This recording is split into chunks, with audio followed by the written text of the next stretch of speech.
لیکن وہ ریولری تو بڑی پرانی ہے نا ارشاد صاحب. نہیں، ریولری 13 میں ختم ہو گئی تھی، ان کا اتحاد ہو گیا. دیکھیں یہ بہت اچھے دوست تھے 1985 کے الیکشن میں جی، لیکن بعد میں 1985 کے بعد پھر ان کے معاملات خراب ہو گئے اور پھر 13 میں ان کا دوبارہ اتحاد ہوا اور اتحاد بڑی مشکل سے ہوا. چٹھا صاحب بھی نہیں مانتے تھے، میاں صاحب بھی نہیں مانتے تھے. پھر جب ان کی ملاقات ہوئی تو میاں صاحب نے کہا جی سب کچھ ہم بھول گئے، بس چٹھا صاحب آج سے ہمارے دوست ہیں. لیکن ان کا صاحبزادہ تو پی ٹی آئی میں ہے نا ارشاد صاحب. وہ تو ایک ہے، وہ تو پھر کوئی سیاست سیاستدان بھی ایسا نہیں ہو سکتا جس کی کوئی نہ کوئی کہیں نہ کہیں کوئی رشتہ دار وابستگی نہ رکھتا ہو. اور اچھا زرداری صاحب جو ہیں ان کے ساتھ بھی بڑے وہ اتحادی رہے ہیں پیپلز پارٹی کے. اور جب وٹو صاحب اور زرداری صاحب اور محترمہ بینظیر بھٹو کے درمیان اختلاف ہوا تھا تو چٹھا صاحب اس پارٹی کے سربراہ تھے جس کے وٹو صاحب جو ہیں نامزد وزیر اعلیٰ تھے، تو انہوں نے اپنے نامزد وزیر اعلیٰ کی بجائے ساتھ دیا تھا محترمہ بینظیر بھٹو کا اور پیپلز پارٹی کا. بالکل ٹھیک ہے ارشاد صاحب. لیکن میں جو بنیادی بات کہہ رہا ہوں کہ کسی سیاستدان پر اتفاق کرنا مشکل ہوگا اور کوئی آسان کام نہیں ہوگا. لیکن بہرحال اگر کوئی ایسی شخصیت پاکستان میں مل جائے، ایک دور میں یہاں ایسی شخصیات ہوتی تھیں لیکن اب اتنا زیادہ ایک معاملات ہو گئے ہیں. لیکن میرا خیال ہے راجہ صاحب چونکہ موجود ہیں، ایک تو ان سے پوچھتے ہیں کہ کیا جو نام اس وقت زیر گردش ہیں ان کے ذہن میں کیا ہے. اور انہوں نے ایک بیان دیا، راجہ صاحب آپ نے بیان دیا کہ جناب الیکشن میری طرف سے تو 10 سال کے لیے بھی ملتوی ہو جائیں تو کوئی مسئلہ نہیں ہے، اصل تو پاکستان کے مسائل حل ہونے چاہیے. تو ضیاء الحق کے 11 سال بھی آپ کو یاد ہوں گے اور ایوب خان کے 10 سال بھی. تو یہ آپ واقعی ایسے آپ نے کہہ دی بات سے بات نکلی اور آپ نے کہہ دی آپ سمجھتے ہیں کہ 10 سال کے لیے بھی الیکشن ملتوی ہو جائیں تو پاکستان کا فائدہ ہے؟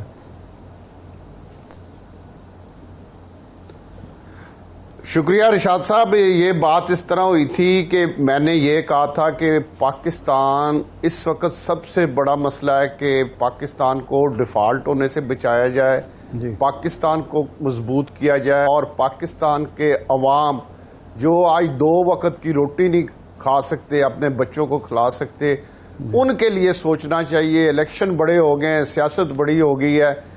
بنگلہ دیش ہم میں سے بعد بنا ادھر سے نکلا اور آج وہ ہمارے سے کتنا آگے چلا گیا ہے. اس میں کوئی ایک ذمہ دار نہیں ہے، ہم سب لوگ اس میں ذمہ دار ہیں. معاشرے کے ہر حصے کے لوگ اس میں ذمہ دار ہیں جنہوں نے آج پاکستان جس نیج پہ آ گیا ہے. اور میں ابھی بھی سمجھتا ہوں کہ پاکستان میں ابھی بھی ڈیفالٹ ہونے کے خطرات شدید ہیں. اس لیے میں نے یہ بات کی تھی کہ اگر کوئی معاشی بحران پہ کوئی قابو ہو سکتا ہو اور معاشی بہتری آ سکتی ہو، غریب کو روٹی مل سکتی ہو، وہ اپنے آسانی کے ساتھ اپنے بچوں کو سکول بھی بھیج سکے، انہیں دوائی بھی لے کے دے سکے اور روٹی بھی دے سکے، تو اگر ایسا ماحول کرنے کے لیے ہم سب کو مل کے قربانی بھی دینا پڑے پاکستان کے لیے اور پاکستان کے عوام کے لیے، اگر اس طرح سے کوئی رستہ نکلتا ہو تو اس میں کوئی حرج نہیں. یہ میں نے بات کی تھی. اچھا راج صاحب آپ کا مطلب ہے آپ کے ذہن میں ایوب خان کا دور ہے، ضیاء الحق کا ہے کہ 10 سال چلے تو تسلسل تھا پالیسیوں میں، اس لیے اس دور میں انویسٹمنٹ بھی ہوئی، خوشحالی بھی ہے، تو آپ کے ذہن میں یہی دونوں اشخاص ہیں؟ نہیں، میرے ذہن میں کوئی شخص نہیں. میں ماضی کی طرف نہیں دیکھ رہا، میں مستقبل کی طرف دیکھ رہا ہوں. اچھا، میں صرف یہ چاہتا ہوں کہ پاکستان کا غریب آدمی، آپ دیکھیں نا ارشاد صاحب، بجلی کے جو ریٹ ہو گئے ہیں، غریب آدمی یہ بل دے لے گا؟ بالکل. اس میں اس نے مکان کا کرایہ بھی دینا ہے، اس میں اس نے بچوں کو بھی سکول بھیجنا ہے، اس میں اس نے دوائی بھی لے کے دینی ہے. تو کس طرح ممکن ہے؟ گیس کا بل بھی ہے. کس طرح بیچارہ غریب آدمی آج زندگی گزار رہا ہے؟ ہم لوگ تصور بھی نہیں کر سکتے کتنی وہ مشکلات میں ہیں اور کتنی مشکلات سے ہر اپنا زندگی کا ایک دن گزار رہا ہے. تو ان کے لیے سوچنا میں سمجھتا ہوں ہر پاکستانی کا سب سے پہلے ان کے لیے سوچنا ہمارا فرض ہے. اور ان کے لیے جتنا قربانی دینی پڑے ہم سب کو مل کے پاکستان کے لیے اور ان غریبوں کے لیے قربانی دینے کے لیے ہمیں تیار رہنا چاہیے.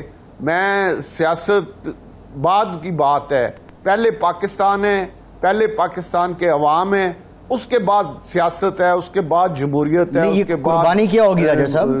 راجہ صاحب یہ قربانی کیا یہی ہوگی؟ ہوگی نا 10 سال تک الیکشن نہ کریں, سیاستدان نہ آئیں, یہی ہوگی نا. کوئی قابل عمل بات تو قربانی یہ نہیں ہے کہ نہیں, میں 10 سال نہیں کہہ رہا, میں یہ کہہ رہا ہوں کہ قربانی یہ کہ اگر کوئی ایسی صورتحال بنتی ہو جس سے پاکستان معاشی طور پہ مضبوط ہو, پاکستان کے عوام غربت کی لکیر سے باہر آ سکیں, تو اگر کوئی ایسا آئیڈیا ہو, ایسی صورتحال ہو, تو اگر اس کے لیے سیاستدانوں کو قربانی دینا پڑے, پیچھے ایک سٹیپ ہونا پڑے, تو اس میں میرے خیال میں کوئی حرج نہیں.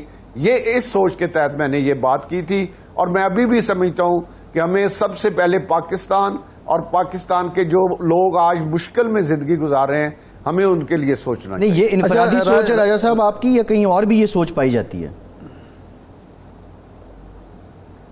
نہیں, یہ میری اپنی سوچ ہے, یہ میرا اپنا خیال ہے کہ ہمیں مل کے سب کو یہ لڑائیاں جو کچھ ہم نے آپس میں معاشرے میں اتنا کھچاؤ پیدا کر دیا ہے, اتنے دوریاں پیدا کر دی ہیں, ان کو ختم کرنا چاہیے. میڈیا بھی اس میں اپنا رول ادا کرے, اس میں باقی سٹیک ہولڈرز بھی اپنا رول ادا کریں اور پاکستان کو مضبوط کریں. یہ میری سیاست کے علاوہ ایک پاکستانی ہونے کے ناطے ایک سوچ ہے کہ ہم پاکستان کو اور پاکستان کے عوام کی بہتری کے لیے کچھ جو قربانی دینی پڑے ہمیں سب کو دینی چاہیے, اور پاکستان کو مضبوط کرنا چاہیے اور پاکستان کے عوام کو مضبوط کرنا چاہیے.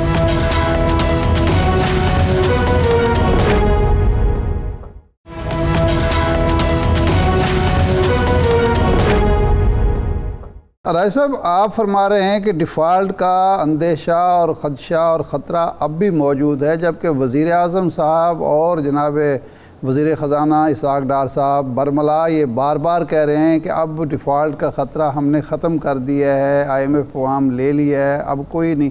تو آپ کی جو آپ بات کر رہے ہیں, اس کی کیا, اس کے پیچھے محرکات کیا ہیں, لاجک کیا ہے کہ آپ کیسے خطرہ محسوس کر رہے ہیں ڈیفالٹ کا؟ جی, میں ارشاد صاحب عرض کرتا ہوں کہ یہ دیکھیں ابھی بجلی کے ریٹ بڑے ہیں, اگر کل وزیر اعظم نگران جو آتا ہے اگر وہ صحیح طریقے سے اس کو نہ چلا سکا, اسی لیے میں نے ساتھ یہ بھی, آپ نے شاید سنا نہیں, آپ نے انٹرویو میں یہ بات کہی تھی کہ اگر نگران وزیر اعظم کوئی معاشی جس کو عبور ہے معاشی ہو تو وہ زیادہ بہتر ہے, تاکہ جو ہم نے معاہدہ کیا ہے, جو ہم نے سارے معاملات طے کیے ہیں, جو ہم نے ان کے ساتھ ایگریمنٹ کیے ہیں, ان پر عمل ہو سکے. اگر ارشاد صاحب 3-4 مہینے ہم نے ان ایگریمنٹس پہ عمل نہ کیا تو پھر ہم ایک شدید بحران میں چلے جائیں گے. اس لیے اس وقت ملک کو میں سمجھتا ہوں کہ معاشیات پہ جس بندے کو بہت تجربہ ہو, بہت ایکسپیرینس ہو, اس وقت نگران وزیر اعظم کے لیے میں تو اپنے ناموں میں بھی اس کو ریکمینڈ کروں گا, اور میری خواہش یہ ہے, میری یہ کوشش ہوگی کہ معاشیات پر جس کو عبور ہو, جو بہت زیادہ سمجھ رکھتا ہو, جو جس سے تجربہ بھی ہو, اور جس حالت میں ملک ملے 3 مہینے کے بعد وہ اس ملک کو کم از کم جس حالت میں اسے ملے اسی حالت میں کھڑا ہو, یہ نہ ہو کہ بہت نیچے چلا جائے. اگر اوپر لے کے جائے, راجہ صاحب یہ آپ کے ذہن میں لے کے جائے تو بہت اچھی بات ہے. راجہ صاحب آپ کے ذہن میں حفیظ شیخ صاحب یا باقر رضا صاحب تو نہیں ہیں, رضا باقر صاحب؟ میرے ذہن میں نام ہیں, میں معذرت کے صاحب ابھی کیونکہ ہماری کل میٹنگ ہوئی ہے ہمارے اپوزیشن کے MNAs کی, وہاں پہ ہماری کوئی گفتگو ہوئی ہے. باقی ہم نے پھر میٹنگ رکھی ہے 2 تاریخ کو انشاءاللہ تعالی اپوزیشن کے MNAs کی, تو ہم مختلف چیزوں کو دیکھ رہے ہیں, ڈسکس کر رہے ہیں, اور ہماری کوشش ہے کہ ہم سب مل کے ایک اچھے 3 نام جو ہم نے دینے ہیں وہ اچھے 3 نام دیں, اچھی شہرت والے لوگ ہوں, اور ان میں ایک معاشی تجربہ رکھنے والا آدمی ہم انشاءاللہ ضرور دیں گے اپنے 3 ناموں میں. نہیں, لیکن جب اسحاق ڈار صاحب کا نام آیا تو آپ نے اعتراض کر دیا, وہ بھی ماہر معیشت ہیں اور IMF سے معاہدہ بھی انہوں نے کیا ہے, وہ تو بہترین چوائس پھر ہو سکتے ہیں. نہیں, وہ بہترین چوائس ہے, ان کا تجربہ بھی ہے, انہوں نے پہلے بھی ملک کو مشکلات سے نکالا ہے, اب بھی یہ IMF انہوں نے کیا ہے بڑے مشکل جس حالت میں اس کو کر گیا تھا, یہ کوئی آسان کام نہیں تھا. اس میں وزیر اعظم صاحب نے اور اسحاق ڈار صاحب نے اور بہت سے لوگوں نے بڑا اہم رول ادا کیا, اس میں کوئی شک نہیں. اور ان کے لیے صرف میں نے یہ بات کی تھی کہ اگر وہ ہوں گے تو پھر اگر الیکشن ہونا ہے تو پھر وہ اس الیکشن پہ بہت سے سوالیہ نشان کھڑے ہو جائیں گے, کیونکہ وہ ماشاءاللہ بہت تجربہ ہے. لیکن اس کے ساتھ ساتھ وہ مسلم لیگ نون کے عہدیدار بھی ہیں, مسلم لیگ نون کے وزیر ہیں, تو اس پر میڈیا بھی, باقی سارے جو سٹیک ہولڈرز ہیں وہ اس پر کافی زیادہ نکتہ چینی کریں گے. اس چیز کو دیکھنا پڑے گا. نہیں لیکن راج صاحب آپ راج صاحب آپ نے یہ کہا کہ اسحاق ڈار کا مطلب یہ ہے, ایک تو شور مچے گا, اس کو الیکشن کی شفافیت پر سوال اٹھے گا, لیکن آپ نے کہا اس کا مطلب ہے 2 سال الیکشن نہیں ہوں گے. تو اس کا مطلب ہے اسحاق ڈار صاحب کا جو نام پیش کر رہے ہیں وہ 2 سال الیکشن نہیں چاہتے پاکستان میں. اگر ان کا نام آتا ہے تو پھر الیکشن جو مجھے نظر آ رہا ہے پھر وہ 90 دن میں نہیں ہوں گے. یہ میں نے بات کی تھی اور میں اب بھی آپ کو عرض کر رہا ہوں کہ اگر وہ آتے ہیں تو پھر 90 دن میں الیکشن مشکل ہوں گے. نہیں, اگر اسحاق ڈار صاحب آ جائیں تو 90 دن, اسحاق ڈار صاحب آئیں تو 90 دن میں کیوں نہیں ہوں گے؟ اسحاق ڈار صاحب نہیں چاہیں گے کہ صرف 90 دن وہ وزیر اعظم رہیں, 2 سال کے وہ مزے لینا چاہیں گے, یا کوئی اور ان کو مجبور کر دے گا کہ 2 سال تک الیکشن نہ کریں؟ نہیں, دیکھیں نا کہ وہ آپ کو پتا ہے کہ مسلم لیگ نون سے ہیں, ابھی وہ سینیٹر بھی ہیں, تو اس کے ساتھ ساتھ وزیر خزانہ بھی ہیں. تو اس لیے ارشاد صاحب 3 مہینے کے لیے وہ یہ عہدہ میرا خیال ہے وہ قبول نہیں کریں گے. نہیں, اگر وہ کر لیتے ہیں راجہ صاحب, رائے ہے. جی راجہ صاحب آپ کہہ رہے ہیں کہ حکومت کی یا ان کی رائے کیا ہے, جی حکومت کی یا ان کی رائے کیا ہے یہ میں نہیں جانتا. میرا ابھی حکومت کے کسی آدمی سے کسی قسم کا کوئی رابطہ نہیں ہوا. یہ میری اپنی ایک رائے ہے کہ وہ اپنا 3 مہینے بعد پھر وہ اگر مسلم لیگ نون کی حکومت آتی ہے وہ ظاہر ہے پھر بڑے اہم عہدے پہ ہوں گے اور سینیٹر بھی ہو ہیں. تو اس لیے مجھے یہ لگتا نہیں کہ 3 مہینے کیوں نہیں, اگر وہ آ جاتے ہیں تو 3 مہینے الیکشن کیوں نہیں ہوں گے؟ کیا وہ یہ چاہتے ہیں کہ اس سے پہلے ان کی جو پارٹی کے قائد ہیں نواز شریف صاحب وہ اہل ہو جائیں, جو مریم صاحبہ بات کرتی رہیں کہ جب ترازو کے پلڑے برابر ہوں گے تب الیکشن ہوں گے, یا پھر کوئی اور وجہ ہو سکتی ہے؟ کوئی تو آپ کی سوچ آئی ہوگی نا, کوئی وجہ بھی آئی ہوگی اس کے ساتھ کہ اس وجہ سے 3 مہینے میں الیکشن نہیں ہوں گے. نہیں, میری صرف یہ سوچ ہے کہ اسحاق ڈار صاحب 3 مہینے کے لیے خود نہیں بنیں گے. میں یہ سمجھتا ہوں کہ وہ 3 مہینے کے لیے جو ان کے پاس, انہوں نے 3 مہینوں کے بعد انہیں ایک اچھا پورٹ فولیو مل جانا ہے, ابھی وہ سینیٹر ہیں, تو 3 مہینے کے لیے آپ مجھے کہیں کہ آپ 3 مہینے کے لیے بن جائیں تو میں نہیں بنوں گا, کیونکہ میں آگے الیکشن لڑوں گا. آگے 3 مہینے کے لیے کون اپنا 5 سال کا کیریئر خراب کرتا ہے؟ راجہ صاحب 3 مہینے وزیر اعظم بننا اور 5 سال وزیر رہنا ہے, اس میں بڑا فرق ہے. وزیر اعظم بننا بھی تو بذات خود اعزاز کی بات ہے. نہیں, میں نہیں سمجھتا. کوئی بھی بندہ, بہت سے لوگ اس سوچ کے مالک ہیں کہ انہیں اگر کہا جائے کہ 3 مہینے کے لیے آپ وزیر اعظم بنے اور اگلا الیکشن نہ لڑیں تو وہ شاید اس کو, بہت سے سیاستدان آپ کو مل جائیں گے بڑی بھاری اکثریت میں جو اس کو قبول نہیں کریں گے. وہ کہیں گے نہیں جی ہم نے تو الیکشن لڑنا ہے. یہ فرمائیں, کئی لوگوں سے بات ہوئی ہے, انہوں نے کہا نہیں جی نہیں ہم نے 3 مہینے کے لیے نہیں. اور دوسرا یہ کوئی 3 مہینے ملک کو چلانا کوئی آسان کام تو نہیں ہے, یہ کوئی بچوں کا کھیل تو نہیں ہے. یہ کوئی وزیر اعظم, آج کل پاکستان کا وزیر اعظم بننا کوئی آسان کام نہیں ہے ارشاد صاحب, بڑا مشکل کام ہے. اور اس کو باہر سے بڑا ساتھ, اچھا راجہ صاحب ابھی آپ نے کہا ذمہ داری ڈلتی ہے, راجہ صاحب اس کو رات کو نیند نہیں آتی. راجہ صاحب آپ نے یہ کہا کہ جو صورتحال ہے اگر اسحاق ڈار صاحب بنتے ہیں تو سٹیک ہولڈر بھی نہیں مانیں گے, تو آپ پی ٹی آئی کو بھی سٹیک ہولڈر سمجھتے ہیں, اور کیا وہ اگلے الیکشن میں حصہ لے پائے گی یا پابندی کا شکار ہوگی؟ دیکھیں جی اس میں 2 چیزیں ہیں ارشاد صاحب. ویسے تو میں کسی پارٹی کے پر پابندی کے خلاف ہوں, میں نہیں سمجھتا کہ یہ ہونا چاہیے, سب کو اجازت ہونی چاہیے. لیکن انہوں نے جو کام کیا ہے اس میں انہوں نے ایک کام جس پر مجھے شدید اعتراض ہے, دکھ بھی ہے, غم بھی ہے, کہ انہوں نے ہمارے جو شہید ہیں ان کے جو مجسمے جلائے ہیں ان کو توڑا ہے. باقی چیزیں تو بن جائیں گی, ان کی جو بے حرمتی ہوئی ہے اور ان کے جو لواحقین ہیں ان کے جو دل دکھے ہیں اس پر میں سمجھتا ہوں کہ ان کے خلاف سخت سے سخت ایکشن ہونا چاہیے. صحیح. یہ قابل معافی نہیں ہے ارشاد صاحب, جنہوں نے ہمارے لیے اپنی زندگیاں ختم کی, ہمارے لیے وہ آج قبروں میں ہیں, شہید ہوئے ہیں, ان کے لواحقین آج بھی ان کے لیے ترس رہے ہیں. ان کے لیے, ان کے ساتھ جو انہوں نے سلوک کیا ہے اس پر جتنا بھی میں سمجھتا ہوں مذمت کی جائے, جتنا بھی ان کے خلاف سخت کارروائی کی جائے, اس ایشو کی وجہ سے ان کے لیے کوئی نرم گوشہ کسی پاکستانی کے دل میں ان کے لیے کوئی نرم گوشہ نہیں ہے. راج صاحب آخری سوال ہے کہ سنا ہے کہ پی ٹی آئی پر پابندی کی تجویز کو پی پی پی نے ویٹو کیا ہے, تو آپ بھی یعنی ویٹو کرنے والوں میں شامل ہیں؟ آپ سے بھی کوئی کسی نے مشورہ کیا کہ پابندی لگنی چاہیے یا نہیں؟ نہیں, میرے ساتھ تو ابھی نہیں جی ارشاد صاحب کسی نے مشورہ کیا. میں اس کے خلاف ہوں پابندی کے, لیکن میں نے آپ کو وہ عرض کر دیا ہے کہ میرا پوائنٹ آف ویو ہے کہ جو ہمارے شہید ہیں ان کے ساتھ انہوں نے جو کیا ہے اس پہ مجھے بھی اور ہر پاکستانی کو جو محب وطن پاکستانی ہیں, یقیناً آپ کو بھی اس پر بڑا دکھ ہوگا.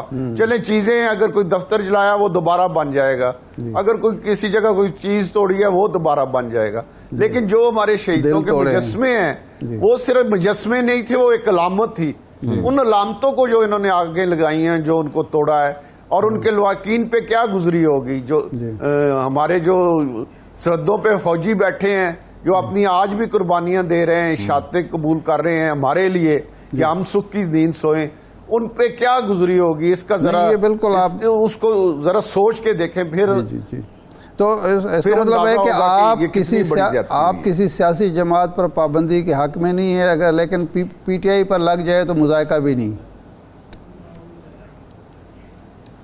پی ٹی آئی کی اس حرکت کی وجہ سے اگر ان کے خلاف ایکشن ہو بھی رہا ہے, اور میں اس معاملے میں ان کو سپورٹ کرنے کے لیے تیار نہیں. جی ٹھیک, بہت شکریہ. اپوزیشن لیڈر قومی اسمبلی ریاض صاحب, آپ کے وقت کا. ایک بریک کے بعد مسلم لیگ نون سے موقف لیں گے کہ کیا چل رہا ہے دبئی میں, کیا سوچ رہے ہیں نواز شریف صاحب. ہمارے ساتھ رہیے.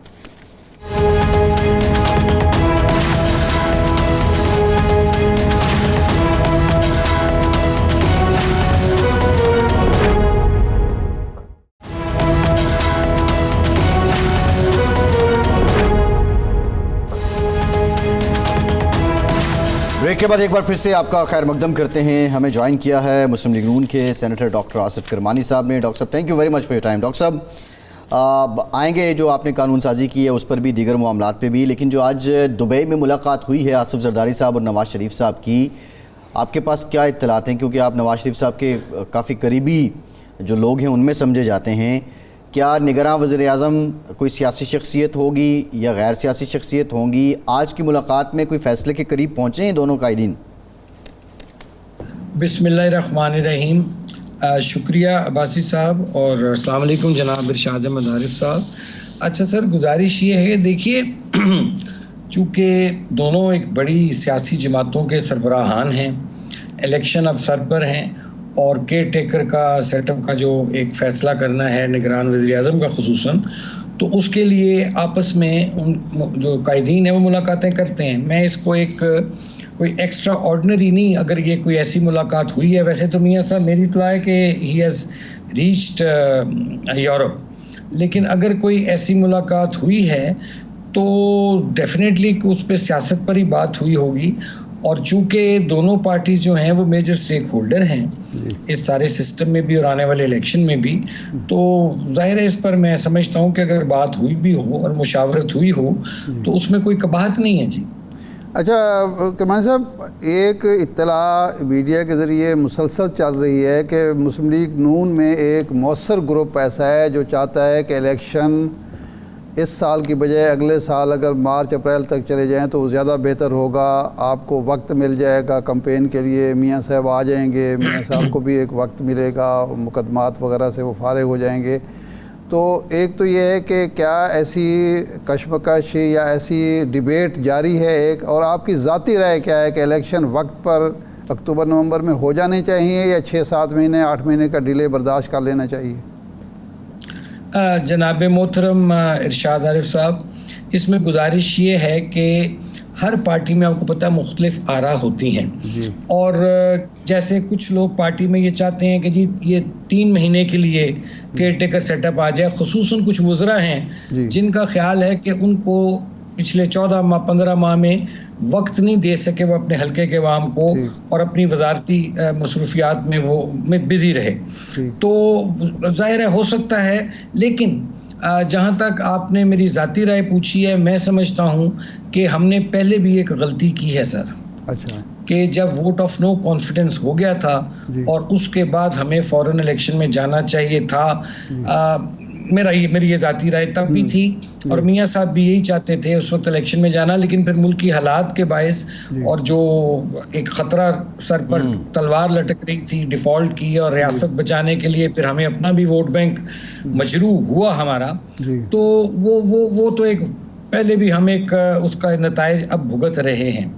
تو میں سمجھتا ہوں کہ الیکشنز کو ٹائم پر ہونا چاہیے، چونکہ اگر دیکھیے آئین ایک موجود ہے اور آلریڈی اس ملک میں محترم ارشاد صاحب آئین کی متعدد مرتبہ خلاف ورزیاں ہوئی ہیں، تو آئی ڈونٹ تھنک سو کہ اس کی مزید نہیں ہونی چاہیے، اور نومبر تک کا بڑا ٹائم ہوتا ہے جی، 3 مہینے، اور ویسے بھی آپ جانتے ہیں ماشاءاللہ آپ بہت زیرک اور سیزنڈ، آپ نے بڑے ادوار دیکھے ہیں کہ جو الیکشن کی جو کیمپین ہوتی ہے، الیکشن فیور ہوتا ہے، یہ وہ مہینہ 1.5 مہینہ ہی ہوتا ہے، اسی میں لوگوں نے فیصلہ کرنا ہوتا ہے، مائنڈ میک اپ کرنا ہوتا ہے، تو میں سمجھتا ہوں کہ الیکشن وقت پہ ہونا چاہیے، بے شک نومبر میں ہو جائے، 3 مہینے کی وہ جو کیئر ٹیکر سیٹ اپ ہے اس کے بعد ہو جائے، لیکن اس سے جو ڈریگ اگر ہوگا تو میں نہیں سمجھتا کہ اس کا کوئی اتنا فائدہ ہوگا جی۔ صحیح۔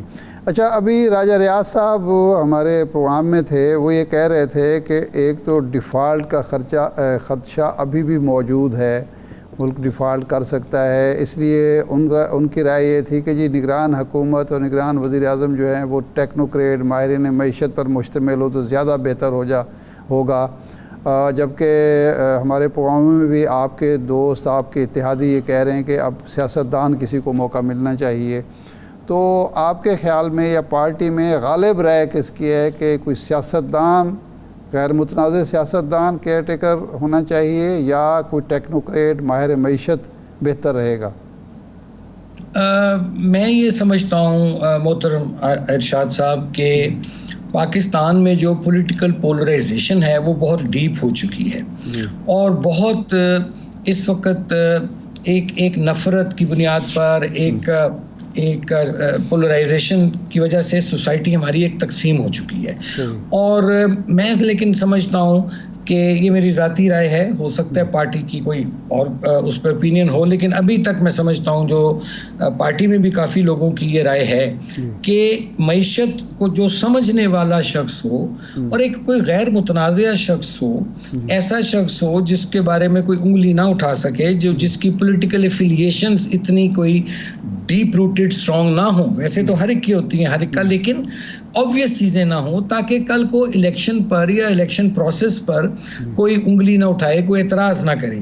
تو میں ذاتی طور پر تو سمجھتا ہوں کہ 25 کروڑ عوام میں اور اس میں جتنے لٹریسی ہے ریٹ، اس میں کوئی آپ کو ماہر معیشت ہیں آپ کے ارد گرد، آپ دیکھیے جو سینسیبل لوگ ہیں، اور پھر دیکھیے نا ڈیفالٹ کی جہاں تک بات ہے محترم ارشاد صاحب کہ ابھی تو ظاہر آئیڈیل سچویشن نہیں ہے، لیکن اب ظاہر ہم نے ساری عمر تو اس ڈیفالٹ کی تلوار کے نیچے نہیں زندہ رہنا، نہ ہی ہم نے ساری عمر IMF کی اس کے کشکول پر زندگی گزارنی ہے، تو we must move on, we must move forward, اور ہمیں اب اپنے ہاؤس کو ان آرڈر کرنا چاہیے اور بڑے سیریسلی ہمیں اپنے معاملات کو ہینڈل کرنا، اور میں سمجھتا ہوں اس کے لیے آپ کو ایک ماہر معیشت ایسا ضرور چاہیے جو کہ اچھا ایڈمنسٹریٹر بھی ہو، اس میں کیپیسٹی بھی ہو کیئر ٹیکر بننے کی، اور معیشت کی بھی سوجھ بوجھ رکھتا ہو۔ جی تو ڈاکٹر صاحب، اسحاق ڈار صاحب کا نام جو جو سامنے آیا، دیا تو نہیں گیا، کیا واقعی مسلم لیگ نون میں سنجیدگی پائی جاتی ہے کہ اسحاق ڈار صاحب جیسی شخصیت ہیں وہ موجودہ حالات میں زیادہ بہتر ملک سنبھال لیں گی؟ نمبر 1، اور اگر ڈار صاحب وزیر اعظم بن بھی جاتے ہیں تو جو الیکشن ہے اس پہ کیا اثرات ہوں گے؟ کیا وہ پیشگی طور پہ ایک متنازعہ نہیں ہو جائے گا؟ میں اس میں یہ سمجھتا ہوں جی کہ میں نے کل پرسوں بھی یہ بات کی ہے کہیں کہ دیکھیے ڈار صاحب جو ہیں وہ ایک ماہر معیشت ہیں, انہوں نے ماضی میں بھی پاکستان کو مشکلات سے نکالا ہے, اور اب حال میں بھی میں جہاں ڈار صاحب کی بات کرتا ہوں, میں مفتاح اسماعیل کو بھی کریڈٹ دوں گا کہ اس نے بھی ایک سنسیئر ایفرٹس کی, اور اس کے بعد ڈار صاحب نے آ کے ایک بیٹر پوزیشن میں ان سے IMF سے گفتگو کر کے اور اللہ کے فضل و کرم سے ایک ڈیفالٹ کے خطرے سے ہمیں بچا لیا ہے. لیکن میں سمجھتا ہوں کہ یہ خطرہ ابھی ٹلا نہیں, جیسے میں نے پہلے عرض کیا. جہاں تک ڈار صاحب کی بات ہے as a care taker prime minister, تو میں سمجھتا ہوں جس نے بھی یہ مارکیٹ میں خبر پھیلائی ہے, دیکھیے ڈار صاحب کی شخصیت جو ہے اور الیکشن, یہ دونوں چیزیں جو سی ہیں یہ متنازع نہیں بننی چاہیے. وی کین ناٹ افورڈ, جیسے میں نے پہلے کہا نا, کہ ایک پولرائزیشن میں فردر پولرائزیشن یا فردر کیوس نہ پیدا ہو. چونکہ ڈار صاحب دیکھیں ہماری جماعت کے ایک بہت سینئر ترین لیڈر ہیں, میاں نواز شریف صاحب کے معتمد خاص ہیں, تو مطلب and he is an honest man, لیکن ان کی ایک پولیٹیکل ایک بیک گراؤنڈ ہے, ان کی ایک پولیٹیکل ایفیلیشن ہے PMLN سے, اور اگر میں ذاتی طور پر سمجھتا ہوں کہ ہمیں اسحاق ڈار صاحب کو بچا کے رکھنا چاہیے آئندہ آنے والے دنوں کے لیے. کل کلاں کو who knows کہ ان کی ہمیں ضرورت پڑ جاتی ہے الیکشن کے لیے, کنٹیسٹ کرانے کے لیے, تو الیکشن نہیں پھر لڑ سکے, مثال میں دے رہا ہوں. تو میں یہ سمجھتا ہوں کہ اور پھر جو ہمارے سیاسی مخالفین ہیں ان کو یہ موقع مل جائے گا کہ چاہے 200% بھی الیکشن شفاف ہوں گے, وہ کہیں نہیں جی یہ تو دھاندلی ہو گئی, یہ تو پری پول ریگ ہو گیا, فلاں ہو گیا, طرح طرح کے. تو میں نہیں چاہتا کہ اسحاق ڈار صاحب یا پاکستان کے جو آنے والی الیکشن ہے وہ کسی صورت بھی کسی طور پر بھی متنازع ہوں. جی صحیح ہے. اچھا یہ فرمائیں کہ میاں صاحب کہ ہم تو توقع لگائے بیٹھے تھے کہ جی وہ اگست میں واپس آ جائیں گے, نہیں تو ستمبر میں لازماً آئیں گے. اب پھر خبریں چلنے لگی ہیں کہ جی وہ شاید ابھی نہیں آ پا رہے, نہیں آنا چاہتے, یا ایک دھڑا ان کو کہہ رہا ہے کہ فی الحال حالات سازگار نہیں ہیں. تو حقیقی صورتحال کیا ہے؟ میاں صاحب اب ستمبر میں الیکشن کے اعلان کے بعد آ رہے ہیں, یا ابھی ان کی صحت اجازت نہیں دیتی, یا ملکی حالات اجازت نہیں دیتے کہ وہ پاکستان میں تشریف لا سکیں؟ نہیں, ارشاد احمد عارف صاحب, میں اس سلسلے میں عرض کروں گا کہ میاں صاحب الیکشن سے پہلے انشاءاللہ تشریف لائیں گے. اور میں جہاں تک سمجھتا ہوں, میرا جو خیال ہے, چونکہ مجھے نہیں یہ میری عادت نہیں ہے کہ میں تاریخیں دوں, چونکہ وہ تو نواز شریف صاحب خود اعلان کریں, یا شہباز صاحب تاریخ دیں, یا مریم بی بی دیں, یا میاں صاحب جس کو بھی یہ ذمہ داری دیں.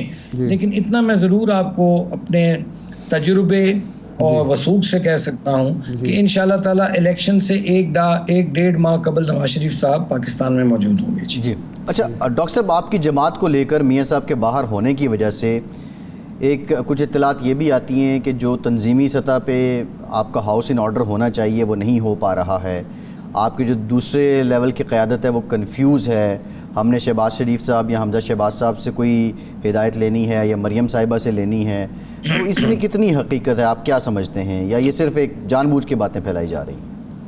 نہیں عباسی صاحب, میں چونکہ بڑا میں نے پروگزٹی میں کام کیا ہے, تمام ان صاحبان کے, نواز شریف صاحب ہوں, شہباز صاحب ہوں, تمام پارٹی کی سینئر قیادت سال میں نے, یہ صرف ایک جو ہمارے جو ہوتے ہیں نا جو نادان دوست ویسے افواہیں پھیلاتے ہیں. دیکھیے جہاں تک رہنمائی لینے کی بات ہے, یا ایک پارٹی کے جو قائد ہیں وہ نواز شریف صاحب, ان کا ایک حکم ہے جو اس کے تو پابند شہباز شریف صاحب بھی ہیں, اس کے پابند مریم بھی ہے, حمزہ بھی, ہم سب ہیں. چونکہ ہم نے جب ایک دفعہ ان کو اپنا قائد مانا تو پھر جو اس کا فیصلہ ہوتا ہے قائد کا, اس کو سارے تسلیم کرتے ہیں. جی ایسی کوئی بات نہیں ہے, اور کہ بھئی جی فلاں کا حکم مانے یا کس کا نہ مانے, مشاورت ضرور ہوتی ہے, لوگ اپنی اپنی رائے ضرور دیتے ہیں میاں صاحب کو, انکلوڈنگ شہباز شریف صاحب, انکلوڈنگ مریم نواز شریف, لیکن پھر وہ ساروں کی رائے لے کر مشاورت کر پھر وہ ایک فیصلہ کرتے ہیں جس کو تمام لوگ قبول کرتے ہیں خوش دلی سے.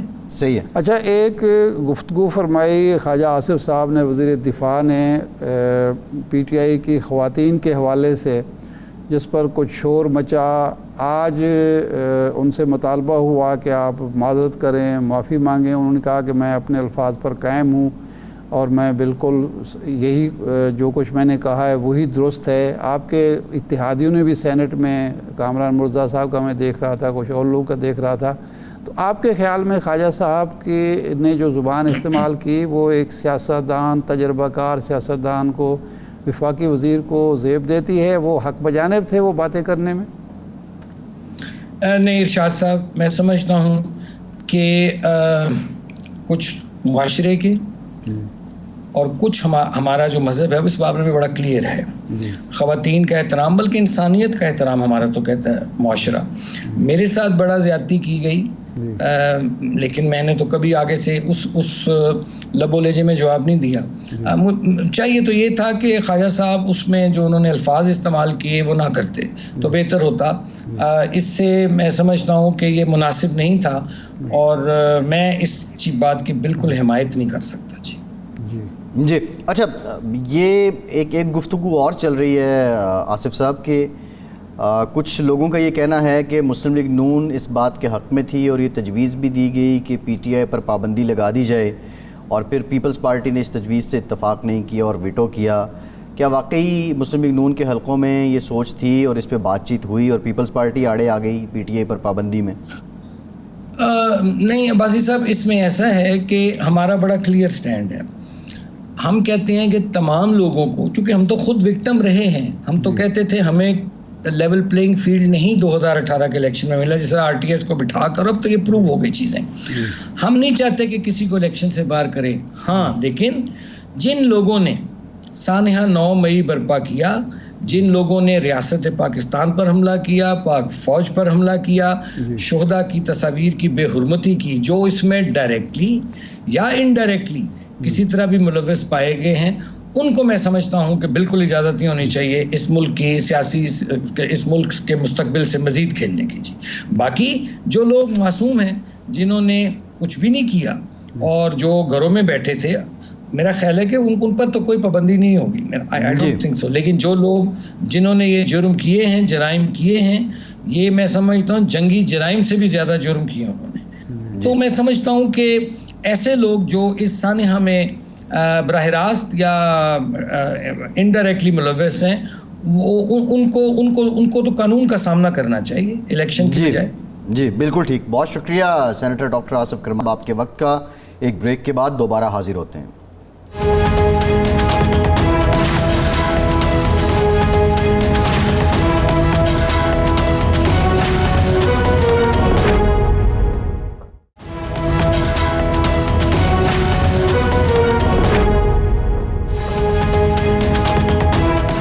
بریک کے بعد ایک بار پھر سے آپ کو خوش آمدید کہیں گے. ایک خبر تو یہ ہے، وزیر اعظم صاحب نے بھی اس کا اعلان کیا اور وزیر خزانہ نے بھی کہا کہ جو 2 ارب 40 کروڑ ڈالر ہیں ان کو جو ہے رول اوور کر دیا ہے چائنا کی جانب سے. 1 ارب 20 کروڑ اس سال کے لیے اور 1 ارب 20 کروڑ اگلے مالی سال کے لیے.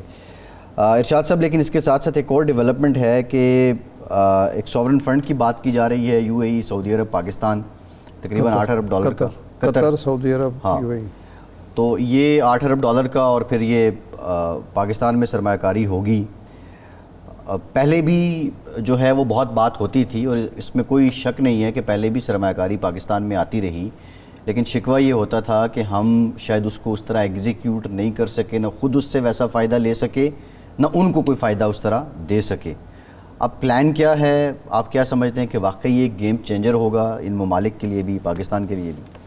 دیکھیں، 8 ارب ڈالر ایک معقول رقم ہے اگر وہ پاکستان ساورن فنڈ، جس طرح کہ یہ سعودی سفیر جو ہیں اواز العسیری، ان کا آرٹیکل ہے. انہوں نے کہا ہے کہ یہ قطر، سعودی عرب اور یو اے ای بنا رہے ہیں اور یہ ایک ساورن فنڈ ہوگا جس میں یہ روٹین کے ضابطے اور یہ چیزیں نہیں ہوں گی. دیکھیں، اس میں کوئی شک ہی نہیں ہے کہ پاکستان میں بہت زیادہ پوٹینشل ہے، اور یہ جو 6 ایریاز ابھی فیسلیٹیشن کونسل نے کیے ہیں، انرجی ہے، ایگریکلچر ہے، آئی ٹی ہے، منرلز ہیں اور ہیں، ان میں سرمایہ کاری کون نہیں کرنا چاہے گا. لیکن پرابلم یہ ہے کہ یہاں جو ہرڈلز ہوتی ہیں، جہاں یہ جب پچھلا دور تھا اس وقت سعودی عرب نے، چین نے یہ شکایت کی کہ جب آپ ہمارے پاس آتے ہیں کہ جی ہمیں پیسے چاہیے 2 ارب ڈالر، ہم اسی شام کو آپ کو ٹرانسفر کر دیتے ہیں. جب ہم آتے ہیں انویسٹمنٹ کرنے کے لیے آپ کے پاس کہ جی ہم مثال کے طور پر یہ رقبہ پڑا ہوا ہے چولستان کا، تھر کا، یہ ہمیں آپ دے دیں 30 سال کی 20 سال کی لیز پر ہم اس کو آباد کر دیتے ہیں اور اس کے آپ بھی فائدہ اٹھائیں ہم بھی فائدہ اٹھائیں. تو وہ ہماری جو تجویز ہوتی ہے وہ پتہ چلتا ہے کہ جناب فلاں محکمے کے پاس چلے گی, فلاں ڈپارٹمنٹ اس پر سوچ بچار کر رہا ہے, فلاں وزارت سے اس کی, تو وہ پتہ چلتا ہے کہ جناب ہمارا جو انویسٹر ہے وہ اتنا فارغ نہیں بیٹھا ہوا کہ وہ ایک تو وہ $6 ارب آپ کے یہاں انویسٹ کرنا چاہتا ہے اور اس کے بعد وہ 2 سال بیٹھ کے انتظار کرتا رہے پیسہ, اور پھر جو مقامی مافیا ہیں ان کی بھی چالیں مافیاز ہیں دیکھیں. ان کو بھی خوش کرے یہ وہ. اب ابھی دیکھیں نا یہ ہوا ہے, ہم آپ کو یاد ہے کہ 3-4 روز پہلے میں گیا ہوا تھا وہاں خانے وال ایگریکلچر فارم کا جو ہوا ہے, 7 مہینے میں 8 مہینے میں 2300 ایکڑ بنجر جو ہے وہ اس کو state of the art agriculture form میں تبدیل کر دیا گیا جدید مشینری. کتنے مہینے میں؟ یہ دسمبر سے شروع ہوا اور 7 مہینے میں کر دیا گیا اور سول ملٹری ریلیشن شپ میں یہ چل رہا ہے. اس کے تحت فوجی فاؤنڈیشن ہے اس میں, اور یہ 5000 ہوگا, پھر 10,000 ہوگا, یہ بڑھتا چلا جائے گا. بہترین انٹرنیشنل سٹینڈرڈ کی مشینری لا کے پانی کی اس میں بچت ہے 40%, اس میں باقی چیزوں کی ہے بہترین لیولنگ. یہ سارے کام ہو سکتے ہیں, لیکن موجودہ جو ہمارا بیوروکریٹک سسٹم ہے اس میں اب یہ سکت نہیں رہی, اس سے ہٹ کر ہمیں کچھ کرنا پڑے گا. پچھلے دور میں وہ ریفائنری کے لیے کرنا چاہتے تھے, وہ بنتے بنتے حکومت چلی گئی, وہ ریفائنری کی عملی شکل اختیار نہیں کر سکی. آج پھر وزیر اعظم صاحب گوادر گئے ہوئے تھے, پھر قوم کو خوشخبری سنا رہے تھے. گوادر بھی موجود ہے, یہ ہمارے ساحلی علاقے بھی موجود ہیں. مجھے یاد ہے پرویز مشرف کے دور میں ایک دوست میرے پاس آئے, انہوں نے کہا کہ اگر یہ جو ساحلی علاقہ پٹی ہے بلوچستان کی, یہاں دنیا کا بہترین جو ہے پام اگایا جا سکتا ہے, تو $8 ارب ہم پام آئل پر ایڈیبل آئل پر خرچ کرتے ہیں. اس نے کہا کہ یہ اگر ہمیں دے دیا جائے اور اس کے لیے کوئی برس کی ضرورت نہیں ہے, وہاں آپ نے پام آ کے لگا دینا ہے, وہاں انڈسٹری ڈیولپ کرنی ہے اور $7-8 ارب آپ کی بچت شروع ہو جائے گی. ہم ابھی تک کچھ بھی نہیں ہوا. ارشاد صاحب میرا دیکھیں یہ تو ریفرنسز ہیں, میرا جو سوال آپ نے اٹھایا ہے نہیں, اب یہی ہے کہ یہ $8 ارب جو ہیں یہ صرف فنڈ قائم کرنا کافی نہیں ہے. وہ تو کہہ رہے ہیں اس کے قوانین علیحدہ ہوں گے, قوانین علیحدہ بنائیں. یہ ہم نے بہت سال پہلے بھی سنا, مشرف کے دور میں بھی ہم سن رہے تھے. یہ 1 ونڈو کی جو اصطلاح ہے پہلی دفعہ میں نے ضیاء الحق کے دور میں سنی تھی. محبوب الحق صاحب نے کہا کہ 1 ونڈو ہم بنائیں گے اور یہ کریں گے. آج تک 1 ونڈو کہیں نظر آئی ہے؟ لیکن ارشاد صاحب آپ نے بیوروکریسی کا ذکر کیا ہے, جو سوال آپ نے ریز کیا ہے, دیکھیے آنیسٹ سی بات ہے, مشرف صاحب کے دور میں ہم نے دیکھا کہ ایک آفت آتی ہے زلزلہ, اور پٹواری کے ساتھ ناظم کے ساتھ کوئی لاٹھی لے کے کھڑا ہے تو ڈیلیوری ہے. یہی بیوروکریٹس تھے. عام روٹین میں کام کیوں نہیں ہوتا؟ کیا یہ سسٹم غلط ہے یا انفرادی طور پہ لوگ غلط ہیں؟ سسٹم ہی غلط ہے. انفرادی طور دیکھیں, سسٹم انسان بناتے ہیں, اگر انسان تیار نہیں ہوں گے تو سسٹم میں وہ گورکھ دھندا بنا دیں گے سسٹم کو. سسٹم ہمارا گورکھ دھندا بن چکا. بالکل ٹھیک ہے. ارشاد صاحب پروگرام کا ٹائم ختم ہو گیا, بہت شکریہ, آپ پروگرام سے اتنی اجازت دیجیے.